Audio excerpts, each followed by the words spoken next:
Tem uma frase que a minha mãe sempre falou pra mim: é fácil se acostumar com coisa boa. E, de fato, quando algo novo chega na nossa vida e imediatamente faz ela ser mais confortável, feliz, conveniente, a gente tem a tendência a se acostumar facinho. Mas será que isso tem limite? Será que a conveniência e o conforto podem chegar a extremos em que isso dá a volta e se transforma num desconforto? Ou até mesmo em algo assustador? Essa é uma das maiores provocações feitas pela recente série de ficção científica Pluribus, a nova criação de Vince Gilligan, o mesmo criador de Breaking Bad e Better Call Saul.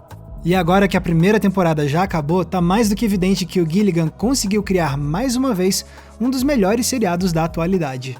Não só graças às assinaturas narrativas do Gilligan que fazem Pluribus ter um visual e um ritmo únicos, mas principalmente porque ele se aproveita de antigas tradições do sci-fi para reinterpretá-las para os dias de hoje e nos fazer refletir sobre comunidade, sobre a era do comodismo no capitalismo tardio e até mesmo sobre os perigos de abraçarmos de peito aberto a inteligência artificial. Oi, eu sou o Max e eu tô doido para explicar como Pluribus faz todos esses alertas, mas para isso, fica o aviso, eu vou ter que dar spoilers de toda a primeira temporada. Beleza? Continuar aqui? Então vamos olhar mais de perto o que faz Pluribus ser um aviso tão impactante sobre algo que já é realidade.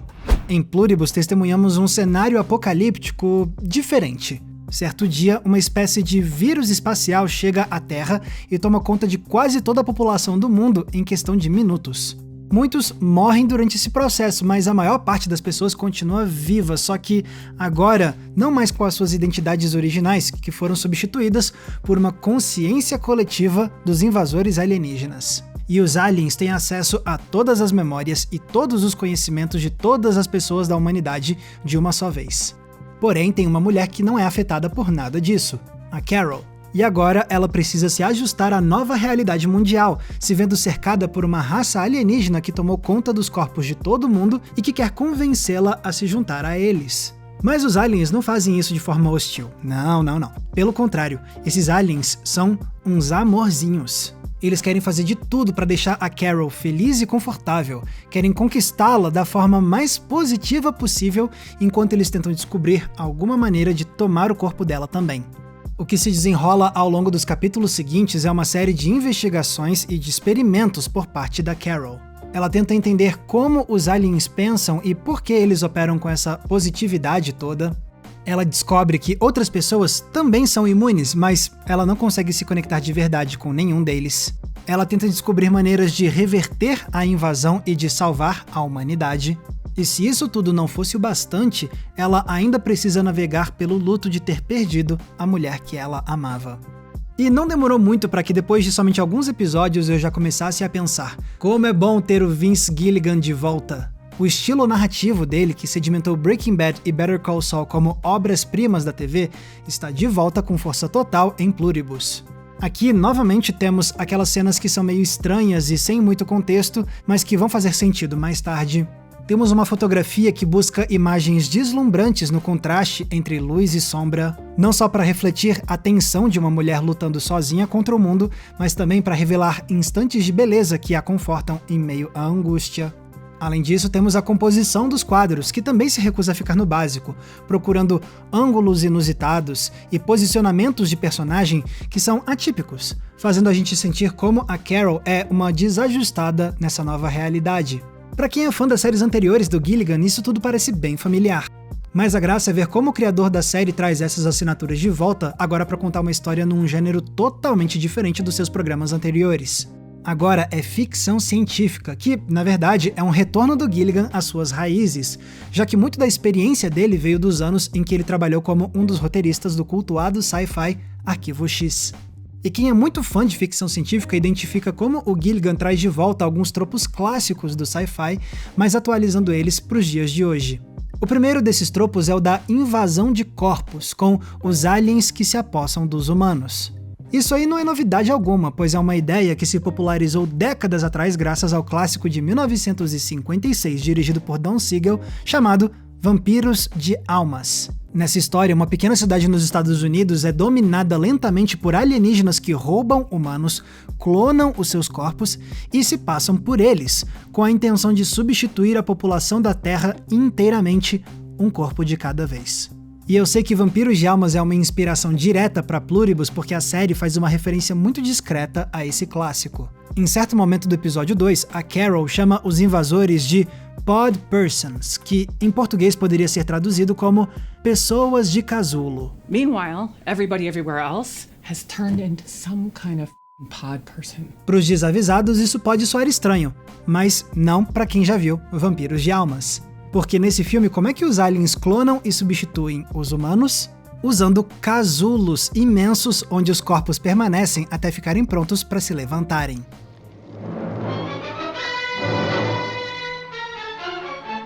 É uma homenagem mais do que justa, até porque Vampiros de Almas é tão influente que já ganhou diferentes refilmagens. Primeiro em 1978, com Invasores de Corpos, depois em 1993, com outro filme de mesmo nome, e por último em 2007, com Invasores, estrelado por Daniel Craig e Nicole Kidman. Se essa história continua sendo recontada é porque o conceito dela sempre levantou debates muito fortes sobre a possível analogia desse tipo de invasão alienígena. No caso do filme original, a história passou anos sendo debatida. Por um lado, os aliens que tomam os corpos foram vistos como uma metáfora sobre o perigo da invasão comunista nos Estados Unidos na época da Guerra Fria. Mas também fizeram uma interpretação inversa, muito válida, a de que o filme, na verdade, era uma metáfora sobre a perseguição do governo americano nos anos 50 aos comunistas. Se leituras tão opostas são possíveis, é porque Vampiros de Almas tinha ambiguidade o suficiente para nos apavorar com a ideia de que uma força poderia dominar as mentes e os corpos de todo mundo e criar uma realidade de conformismo onde dissidentes não têm espaço algum, onde individualidade é impossível. Pois bem, o Gilligan traz exatamente essa ideia para o coração de Pluribus, e ele junta isso com outro tropo clássico do sci-fi, o da mente coletiva. Já faz anos que histórias de ficção científica imaginam raças alienígenas em que todos os indivíduos são conectados por uma mesma consciência, e geralmente isso é apresentado como algo assustador. Em Pluribus, não é diferente. Com os invasores tomando os corpos de toda a humanidade e condensando todos os conhecimentos em uma consciência coletiva, cria-se um pavor, o de que a individualidade que nos torna humanos, que nos define como espécie, pode ser apagada e causar o fim de todos nós. Mas os invasores querem nos convencer de que, na verdade, isso é algo bom, porque agora os aliens podem controlar todo mundo e fazer com que todos os problemas de violência e de guerra acabem. Todo mundo tá feliz e tá bem, tá seguro e contente, dizem eles. Mas a Carol sabe que isso é somente uma fachada de paz, que essa tranquilidade veio às custas de um extermínio da humanidade. Então, que paz é essa quando os humanos de verdade não podem se beneficiar dela? Ask yourselves, what's been lost? E outro tropo clássico da ficção científica que o Gilligan traz de volta é a ideia da última pessoa do mundo. Essa noção já existe há muito tempo, se popularizando na literatura, indo para as pinturas e depois para as telas do cinema e da TV. É um conceito que nos hipnotiza porque parece algo devastador demais para compreendermos. Como é ser a última pessoa no mundo? Vagar pelas ruas desertas, não ter companhia. Quase sempre isso é mostrado como um pesadelo. É ficar desamparado quando se precisa de ajuda. É se ver lutando uma guerra solitária contra ameaças naturais ou sobrenaturais. É se ver sem alguém para conversar. Beleza, em Pluribus, a Carol não é tecnicamente a última pessoa do mundo. Como já comentei, tem outros sobreviventes como ela, e durante boa parte da temporada, ela tem sim a companhia dos alienígenas. Mas durante alguns capítulos, vemos que os aliens abandonam a Carol sozinha na cidade, por sentirem que ela se tornou uma ameaça grande demais. E ela, teimosa, insiste que dá conta de ficar sozinha. E assim temos cenas que imaginam como é ser a última pessoa na cidade, mas com a capacidade de fazer o que quiser e ainda ter o amparo dos aliens, mesmo que à distância. Então, as ideias do Gilligan para Pluribus não são exatamente inovadoras. Mas isso não é um problema, porque a graça está em como ele pega essas tradições do sci-fi e amarra tudo isso para falar muito alto sobre muitas coisas que já vivemos nos dias de hoje. Em especial quando o assunto é a Era da Conveniência. Beleza, vamos lá. Supostamente, o progresso tecnológico é feito com a intenção de fazer a experiência da humanidade nesse planeta ser melhor. E um dos jeitos de fazer isso é tornar a vida mais conveniente. E é o que a gente tem vivido ao longo das últimas décadas com várias comodidades que a internet proporcionou pra gente. Só que isso também fez a gente perder certas coisas no caminho. A gente deixou de sair de casa para ir pegar filmes em locadoras e reduzimos as vezes em que vamos ao cinema, já que agora temos o streaming em casa para ver tudo facilmente pela internet. Deixamos de comprar mídias físicas como CDs, DVDs, jogos de videogame em disco ou em cartucho, porque tá tudo disponível numa assinatura ou numa loja virtual para pagar e fazer download. Passamos a fazer várias compras para serem entregues em casa, seja para pedir comida,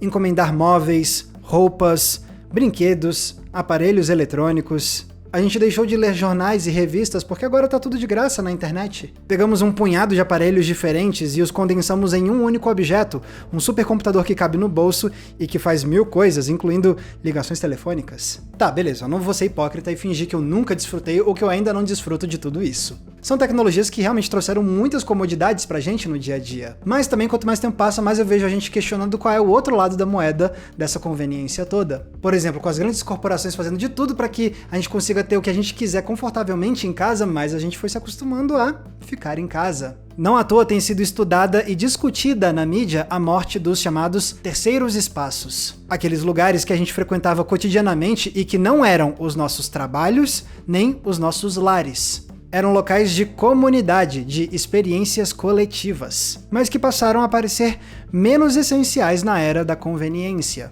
Pra que ter o trabalho de ir para esses lugares se praticamente tudo que a gente precisa para se entreter está em casa?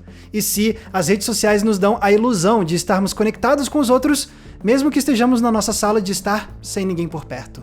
É um cenário que ficou tão chamativo que hoje tem gente que está ativamente preocupada em trazer esses terceiros espaços de volta para suas rotinas e evitar que o isolamento em casa cresça a ponto de virar um problema mental e até mesmo social. Tem também a questão da mídia física que a gente deixou de comprar. Num primeiro momento parece ótimo e cômodo ter acesso aos filmes, músicas, séries, videogames, por meio de lojas virtuais e por meio de streaming. Mas aí a gente percebe que se antes a gente comprava discos, filmes, livros físicos e isso tudo passava a ser nosso, agora não é bem assim. Beleza, com o serviço de assinatura a gente entende muito bem que a gente não é dono daqueles filmes e daquelas séries que a gente está assistindo. Mas fora o streaming, a gente tem ainda a possibilidade de comprar digitalmente filmes, séries, músicas, livros, jogos, tudo em formato digital. O problema é que quando a gente compra essas coisas e a gente aceita os termos de uso dessas plataformas, tem um detalhezinho ali no contrato no qual a gente não presta muita atenção. Esse detalhe é que quando você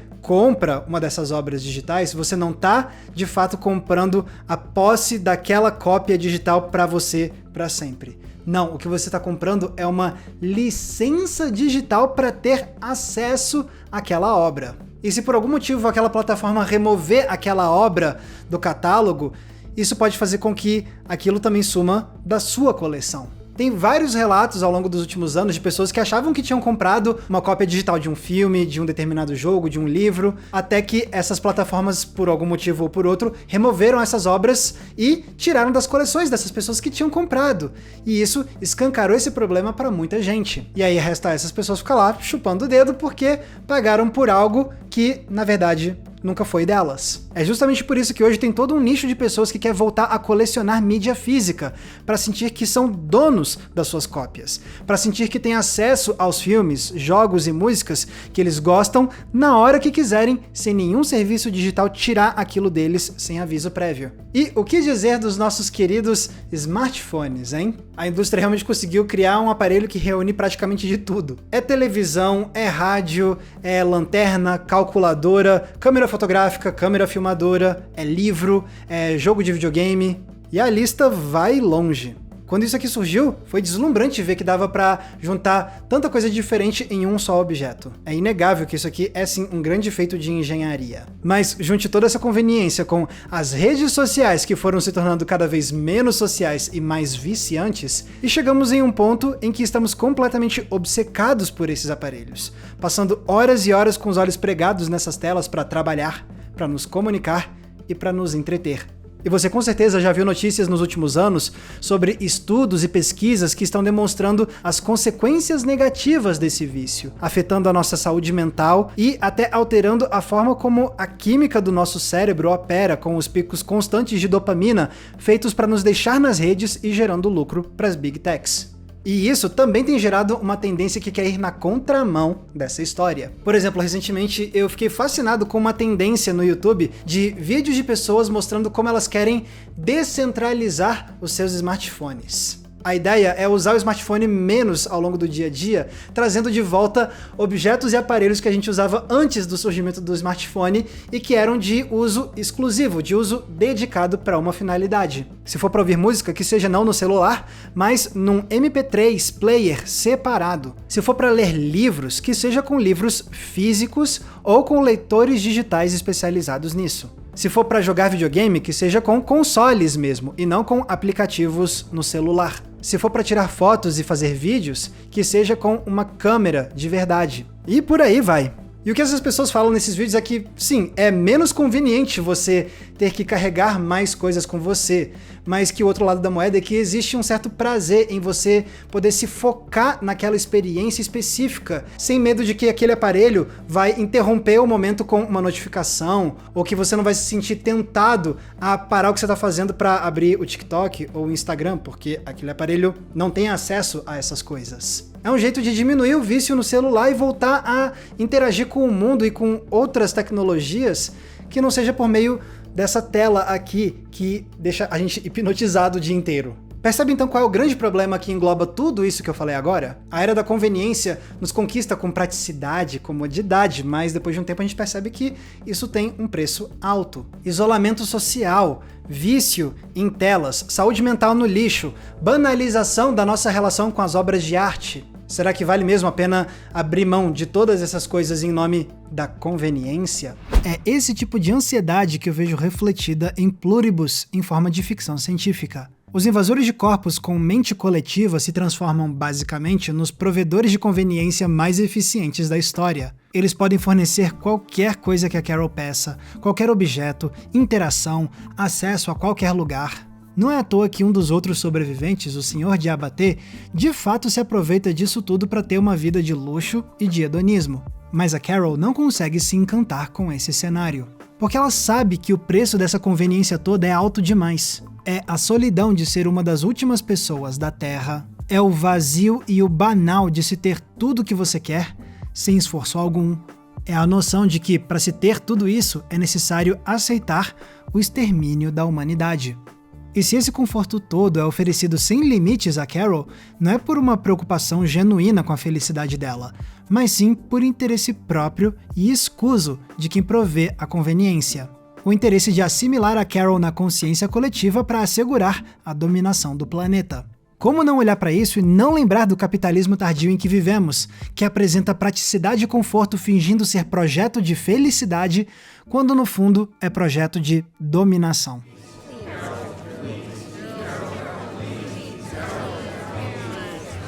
Tudo isso já faria Pluribus parecer um comentário muito atual sobre o nosso mundo, caso a série tivesse sido lançada há uns 3 anos atrás. Mas não, ela saiu em 2025. E isso importa muito, porque esse foi o ano em que a gente viu estourar ainda mais uma tecnologia que tem dominado os noticiários e as conversas: a inteligência artificial. Quando a gente tem isso em mente, fica muito difícil de ver Pluribus e não sentir que o programa é também um forte comentário sobre os perigos de abraçar a inteligência artificial de peito aberto. Afinal, a IA tem sido vendida pra gente com todo um discurso de conveniência. Ela pode escrever um e-mail de trabalho por você, pode criar listas para te ajudar no dia a dia, pode fazer pesquisas por você, pode te responder o que você quiser, pois a consciência coletiva de Pluribus é bem isso.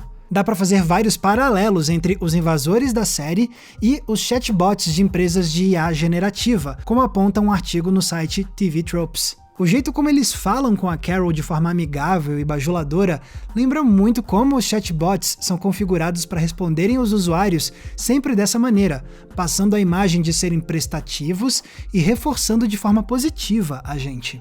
Tem também o fato de que, em Pluribus, a consciência coletiva dos invasores tem acesso a todo o conhecimento humano existente e já produzido, tudo de uma só vez, podendo ser acessado a qualquer instante e rapidamente. bem como acontece com os chatbots de IA. Porém, em Pluribus, todo esse conhecimento acumulado foi adquirido sem o consentimento da humanidade. Os invasores só chegaram e pegaram essas informações e referências sem pedir autorização. Algo que lembra muito uma das primeiras polêmicas envolvendo as empresas de IA, que treinaram os seus modelos de linguagem em cima de várias obras protegidas por direitos autorais, porém sem o devido consentimento. Algo que gerou processos e que tem obrigado essas empresas a fornecer reparação, pagando agora por direitos autorais de diferentes obras. E por último, não vamos esquecer de como os chatbots de IA têm acesso a bilhões de informações sobre como os humanos são, pensam, agem, sentem e se comportam, mas apesar disso, as IAs são incapazes de realmente entenderem a gente, de empatizar, de sentir como sentimos. Mas alguns de nós esquecem disso, talvez porque essas IAs estão lá falando com a gente por texto, por trás de uma fachada que emula humanidade.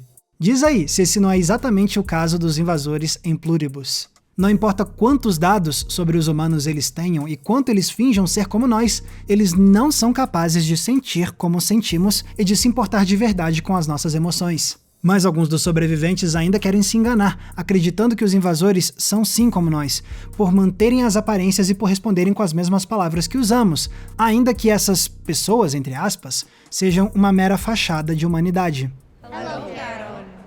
We're family members?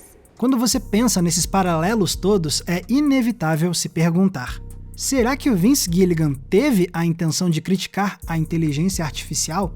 A resposta mais simples é não. Ele mesmo tem comentado isso em entrevistas, dizendo que ele gosta dessa interpretação, mas admitindo também que a ideia da história de Pluribus é mais antiga que essa onda que estamos vivendo agora. Strictly speaking, I came up with this idea almost 10 years ago, and this was prior to the advent of ChatGPT. E por que é que, apesar disso, o Gilligan tem gostado das comparações entre Pluribus e a inteligência artificial?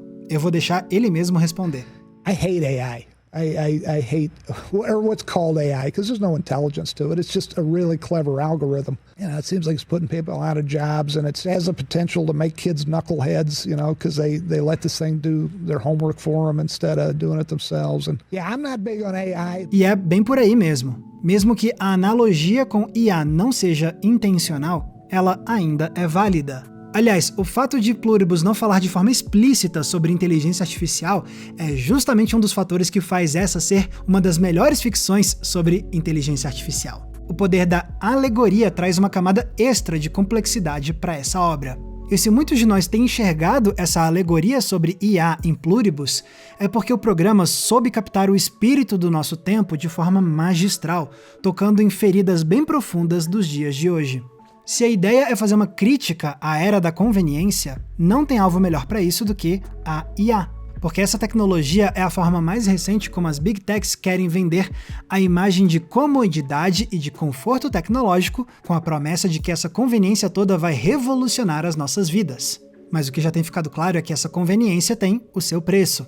Gente perdendo emprego, pessoas que têm entrado em psicose induzida com a ajuda de chatbots, gente que está delegando a própria capacidade de raciocinar, de ter habilidade cognitiva, passando essas tarefas para máquinas e, nesse processo, emburrecendo a si mesmas. Tem até um termo para isso. Segundo a especialista em ética de IA, Catarina Doria, esse processo de entregar as nossas capacidades mentais cada vez mais para as IAs é chamado de desempoderamento gradual. A ideia é que, com a humanidade delegando mais e mais para as IAs o seu próprio poder de raciocínio e de tomada de decisão, a gente vai acabar perdendo gradativamente a nossa confiança em fazer essas coisas sem a IA. E assim, vamos dar cada vez mais poder para essa tecnologia e para as empresas que a controlam. E num cenário assim, quem é que controla o mundo? Nós ou a IA? É a mesma ansiedade no coração de Pluribus que provoca o público para refletir se toda conveniência e praticidade é um preço aceitável pelo controle dos nossos destinos, do nosso planeta e do que nos faz ser humanos. Please understand, we have to do this because we love you. As perguntas e as reflexões que Pluribus nos convida a fazer, então, são muito profundas. E o melhor é que o programa amarra isso tudo com um senso de entretenimento muito eficiente, usando mistério, suspense e pitadas de humor para revelar que a Carol ainda tem um longo caminho pela frente na sua missão de salvar a humanidade. E felizmente, veremos os próximos passos da personagem, já que uma segunda temporada já foi confirmada. E eu mal posso esperar, porque eu sei que o Vince Gilligan e a equipe dele vão conseguir expandir as intrigas e os questionamentos filosóficos para novos patamares. E mesmo que essa nova temporada nunca fosse feita, isso não mudaria o fato de que Pluribus já pode ser considerado um novo e empolgante capítulo da TV de ficção científica. Porque poucas são as séries de sci-fi que conseguem nos prender com tanta eficiência e apresentar imagens de encher os olhos, ao mesmo tempo em que nos fazem questionar com sofisticação os tempos em que vivemos hoje. Então, que venha logo a segunda temporada de Pluribus. Afinal, para parafrasear a minha mãe, é fácil se acostumar com série boa. Galera, feliz ano novo! Afinal de contas, esse aqui é o nosso primeiro vídeo em 2026, né? E obrigado por estarem aqui mais um ano com a gente no Entre Planos. A gente com certeza vai discutir e ver muita coisa boa e talvez ruim ao longo de 2026. Obrigado por terem conferido o episódio de hoje e se vocês querem ajudar a manter o Entre Planos no ar ao longo deste ano, vocês podem entrando na nossa comunidade de apoiadores do Entre Planos no Apoia-se. Essa galera ajuda a financiar o nosso trabalho e, como recompensa, ganhar acesso a conteúdos e eventos exclusivos. Tem recomendação de filme toda semana no inbox do seu e-mail, grupo fechado, lives exclusivas e também o nosso Cineclube Entre Planos, pra gente debater um filme por mês juntos via videoconferência. Para ter acesso a isso tudo e fazer parte dessa comunidade, é só clicar no link que tá aqui embaixo na descrição. Lembrando também que se quiserem me acompanhar nas redes sociais é muito fácil, basta me procurarem usando os nomes que estão aparecendo aqui embaixo de mim. Mais uma vez, muito obrigado pela audiência, um abraço e até a próxima sessão.